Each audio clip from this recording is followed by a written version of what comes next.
दोस्तों just imagine NASA के astronauts Neptune planet पर जाएं एलियंस और अलग अलग लिविंग जीवों को ढूंढने के लिए। लेकिन उन्हें एंड में काफी अनोखी चीज हाथ लग गई थी।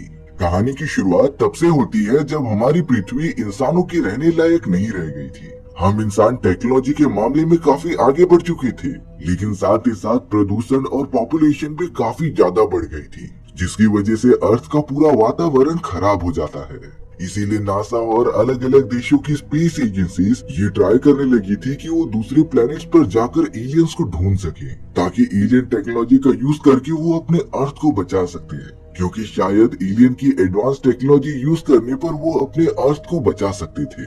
इसी तरीके से नासा वाले नेपच्यून प्लैनेट पर अपने एस्ट्रोनॉट्स का एक ग्रुप भेजते हैं, जो नेपच्यून प्लैनेट पर जाकर एलियंस और अन्य जीवों के बारे में पता लगाएगा। कई महीनों की मेहनत के बाद वो पूरा एस्ट्रोनॉट्स का ग्रुप नेपच्यून प्लैनेट तक पहुंच जाता है। लेकिन कुछ ही समय में उन एस्ट्रोनॉट्स की स्पेसशिप का कांटेक्ट नासा के हेडक्वार्टर से पूरी तरीके से टूट चुका था। नासा वालों को ये लग रहा था कि शायद से वो पूरा स्पेसशिप डिस्ट्रॉय हो चुका है और अब वो सब नेपच्यून प्लैनेट तक कभी पहुंच ही नहीं सकते। नासा ने तो ये अनाउंस कर दिया था कि उनका नेपच्यून वाला मिशन अनसक्सेसफुल हो चुका है। अब इन सारी बातों को टोटल 25 साल बीत चुके थे।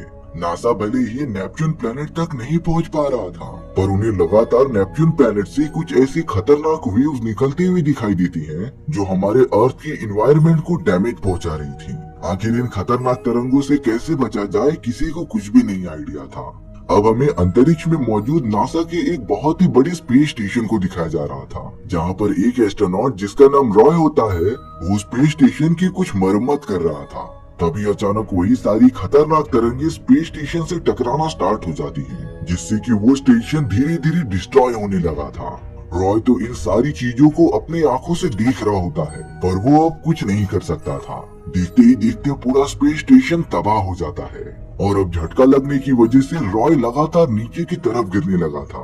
रॉय बहुत ही ज्यादा तेजी से अर्थ के वातावरण में इंटर कर जाता है और अब बहुत ही ज्यादा तेजी से नीचे आने के बाद रॉय अपना पैराशूट ओपन कर लेता है, जिससे कि उसने सही सलामत एक अलग ही देश में लैंडिंग कर ली थी। नासा वाले जल्द से जल्द रॉय को रेस्क्यू कर लेते हैं। चारों तरफ रॉय की खबर फैल चुकी थी, क्योंकि इतनी ऊंचाई से जिंदा बचकर नीचे आना एकदम से नामुमकिन था। ताज्जुब की बात ये थी कि स्पेस स्टेशन में जितने भी एस्ट्रोनॉट्स मौजूद थे वो सब मारे जा चुके थे। सिर्फ रॉय ही एक ऐसा एस्ट्रोनॉट बचा हुआ था जो अर्थ पर वापस लौट कर आया। पर इतनी ज्यादा रिकॉग्निशन मिलने के बाद भी रॉय काफी ज्यादा उदास लग रहा था। दरअसल रॉय का ये बिहेवियर बहुत पहले से ही था, क्योंकि 25 साल पहले जिन एस्ट्रोनॉट्स का ग्रुप नेपच्यून प्लैनेट पर रिसर्च करने गया था, उनमें से एक रॉय के फादर भी थे। उस समय रॉय काफी ज्यादा छोटा था, जिसके बाद उसे खबर पता चली कि उसके फादर स्पेस मिशन में मारे जा चुके हैं। तब से लेकर आज तक रॉय एकदम घुट घुट कर जी रहा था, क्योंकि वो अपने फादर से एक आखिरी बार मिलना चाहता था। इन्हीं सारे बिहेवियर्स की वजह से रॉय की वाइफ उससे दूर चली जाती है, लेकिन रॉय यहाँ फिर भी नहीं बदलता। अब एक दिन रॉय को नासा के हेडक्वार्टर में कुछ वैज्ञानिक बुलाते हैं, जिन्होंने उसे बताया कि जब से एस्ट्रोनॉट का ग्रुप नेपच्यून प्लैनेट पर गया है, तभी से ही नेपच्यून प्लैनेट से काफी हार्मफुल रेडिएशंस निकल रही हैं। और हो न हो इन रेडिएशन से ये अंदाजा लगाया जा सकता है कि शायद से रॉय के फादर अभी भी जिंदा हैं। इसीलिए वैज्ञानिक चाहते थे कि रॉय मार्स पर जाए और नेपच्यून प्लैनेट के ऑर्बिट में मौजूद अपने फादर को मैसेज भेजे कि वो ये रेडिएशंस फैलाना बंद कर दें, क्योंकि इन रेडिएशन से अर्थ के वातावरण को काफी नुकसान पहुंच रहा था। रॉय भी अपने फादर से इतने सालों बाद मिलना चाहता था, इसीलिए वो जल्द से जल्द मिशन के लिए रेडी हो जाता है। अब रॉय से कर्नल मिल रहे थे, जिन्होंने उसके फादर के साथ कई सालों पहले काम किया था। कर्नल भी कहते हैं कि इस मिशन में वो रॉय के साथ चल रहे हैं। सबसे पहले उनकी टीम को चांद पर जाना पड़ेगा, जिससे कि वो सही सलामत मार्स पर जा सकते थे। ताज्जुब की बात ये थी कि इंसानों ने चांद पर भी अपनी कॉलोनी बनाना स्टार्ट कर दिया था। यहाँ रॉय अपने सारे टीम मेंबर्स के साथ चांद पर पहुंच गया होता है, पर अपनी हेडक्वार्टर की तरफ आते समय कुछ आतंकवादी लोगों ने उनके ऊपर हमला कर दिया था। ये सारे वो लोग थे जो चंद्रमा की जमीन गवर्नमेंट से छीनना चाहते थे। उस धमाके में रॉय के कई साथी मारे जाते हैं, पर वो कैसे भी कर्नल को बचाते हुए स्पेस सेंटर में आ गया था। कर्नल को काफी ज्यादा चोट आई हुई होती है, इसीलिए अब वो आगे का सफर रॉय के साथ तय नहीं कर सकते, जिसकी वजह से रॉय को कर्नल के बिना ही मार्स पर जाना पड़ेगा। और अब रॉय बचे हुए टीम मेंबर्स के साथ मंगल ग्रह की तरफ निकल पड़ता है। यहाँ रास्ते में रॉय और बाकी टीम मेंबर्स को एक स्पेसशिप से लगातार सिग्नल मिल रहा था, इसीलिए कैप्टन डिसाइड करते हैं कि वो स्पेसशिप में जाकर देखेंगे। हालांकि रॉय कह रहा था कि उन्हें वहाँ पर जाने के बजाय मंगल ग्रह की तरफ मुड़ना चाहिए, लेकिन सभी टीममेट्स रॉय की बात ही नहीं मानते।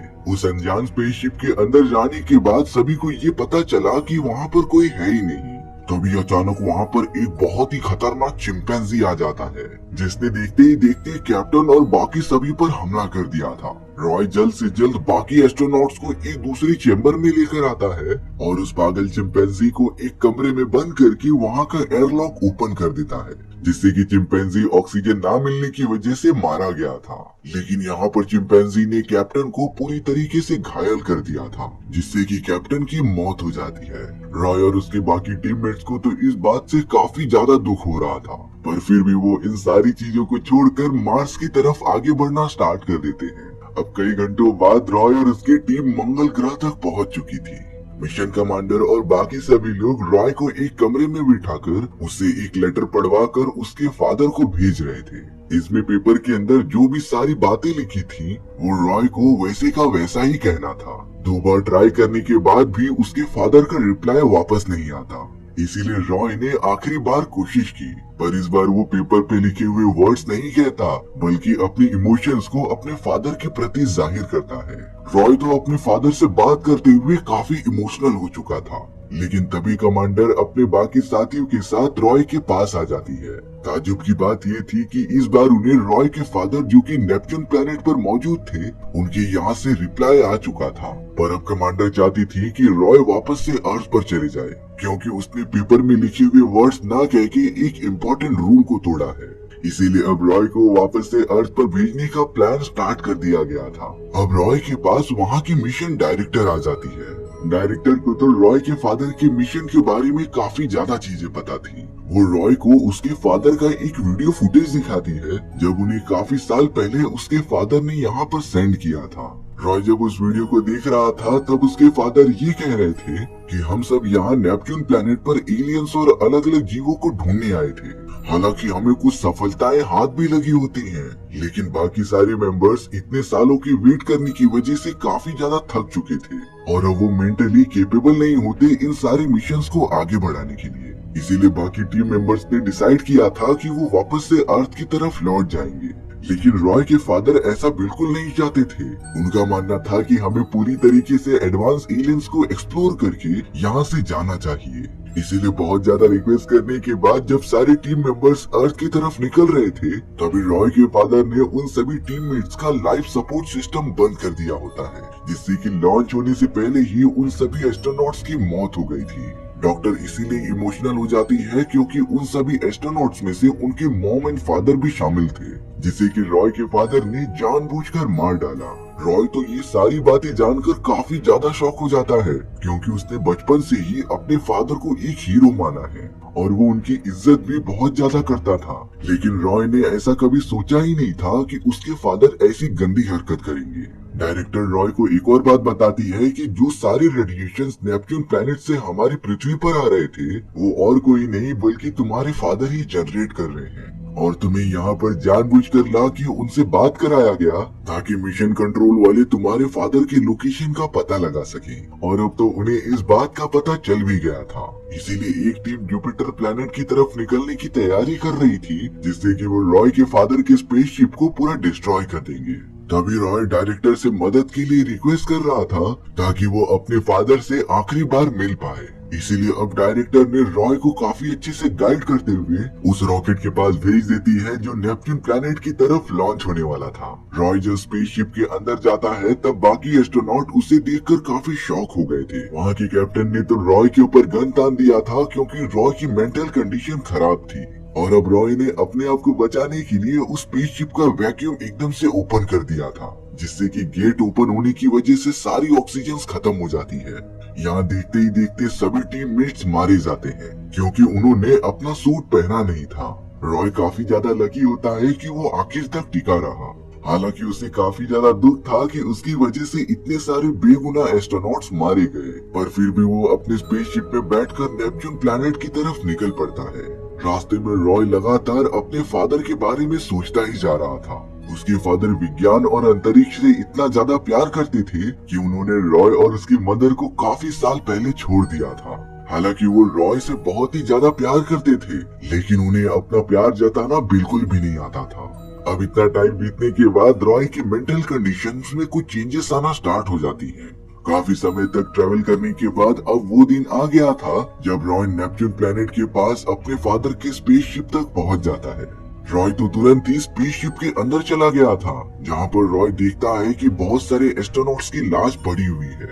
इसके बाद रॉय एक चैम्बर के अंदर चला गया था, जहां पर उसे एक अजीब तरीके का रेडियो एक्टिव प्रोडक्ट मिलता है, और जो खतरनाक रेडिएशंस नेपच्यून प्लैनेट से अर्थ की तरफ मूव हो रही थी, वो सारी इसी रेडियो एक्टिव मटेरियल के अंदर से निकल रही होती है। इसीलिए रॉय उस मटेरियल के ऊपर तुरंत ही एक टाइम बॉम्ब फिक्स कर देता है।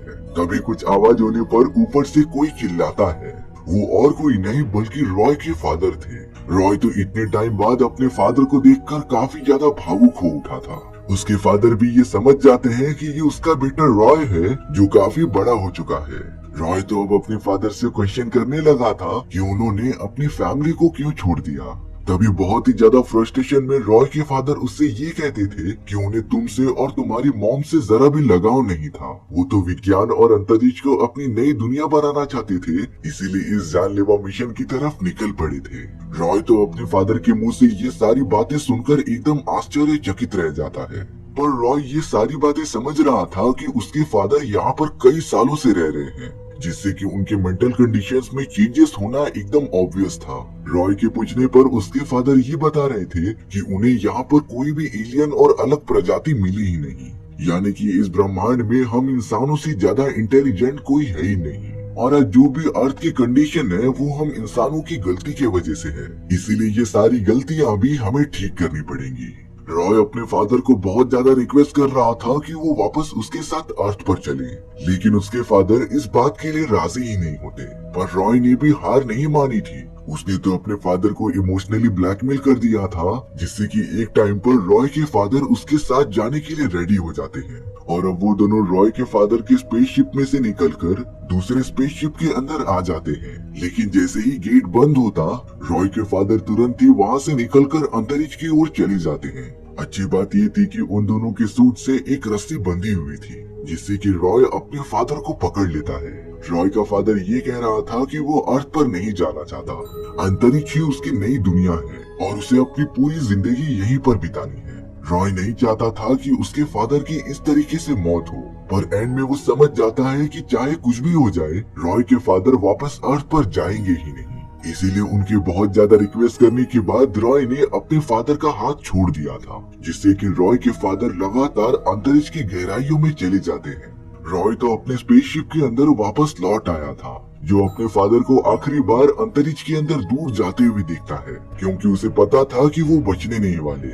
अब उस दूसरे स्पेसशिप के अंदर जिसमें रॉय ने टाइम बम लगाया था, वो पूरी तरीके से ब्लास्ट हो जाता है, जिससे कि एक ऐसा धमाका हुआ जिसने रॉय के स्पेसशिप को काफी ज्यादा बूस्ट दे दिया, जिससे कि रॉय के स्पेसशिप की स्पीड हद से ज्यादा बढ़ जाती है और अब वो सीधा अर्थ की तरफ दुगनी तेजी से बढ़ने लगा होता है। कई महीनों के सफर के बाद रॉय अर्थ पर पहुंच चुका था और अब उसे ये बात पता होती है कि हम इंसानों को एलियंस को ढूंढने के बजाय खुद ही अर्थ के एनवायरनमेंट को ठीक करना होगा।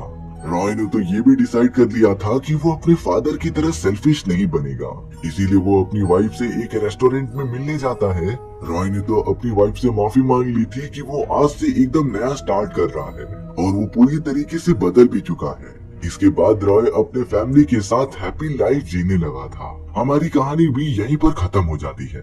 सो व्यूअर्स, आपको ये स्टोरी कैसी लगी कमेंट सेक्शन में बताना भूलना मत। और अगर आपको मेरा एक्सप्लेनेशन 1% भी अच्छा लगा होगा ना, तो वीडियो को लाइक एंड चैनल को सब्सक्राइब जरूर कर देना। मिलते हैं नेक्स्ट वीडियो में। Bye bye.